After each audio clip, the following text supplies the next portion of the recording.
Hi, my name is Beth Hansford, and I'm a freshman here at Cedarville University.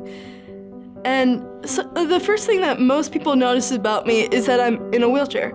That's because of something called spina bifida. It's a disability that I was born with. And to make a long story short, it affects the spinal cord and more specifically the nerves that go to my legs. And so I'm not able to walk the same way that everybody else does. So most of the time you'll see me in a wheelchair, but sometimes I'm also able to walk with crutches, and I wanted to share a little bit about that and how God has worked through that in my life. And so one of the things that I'm involved with here on campus is OneVoice Gospel Choir. And one night in rehearsal, it was a Thursday night just before spring break, we were singing this song called Greater Is He.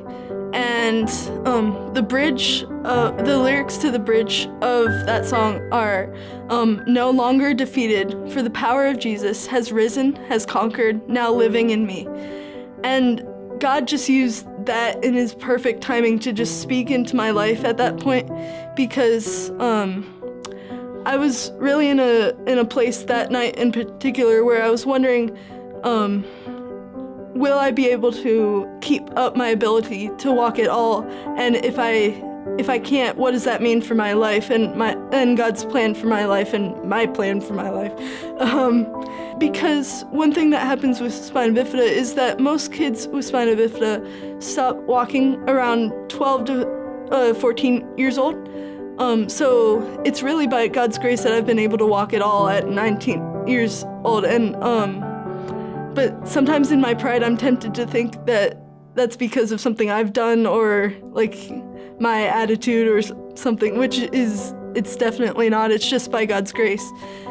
And so God taught me through that song that night is that even if I never get to walk another step here on earth, which I've kind of always viewed as a huge defeat in my life, like that would be just about one of the worst things that could happen to me in my mind. What God taught me, though, is that wouldn't be a defeat. It's just another part of his plan for my life, which is better than the best plan I could ever dream up, and his plan just can't be defeated. It's not possible. And so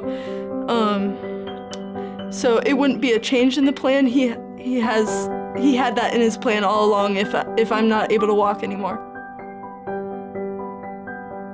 The last thing that God really taught me that night is that whether I have to stop walking now or I'm able to walk till I'm 80, which has always been the goal, a promise that God gives to me and to everybody is that when we get to heaven, we're going to have a new body with nothing wrong with it, with no disabilities.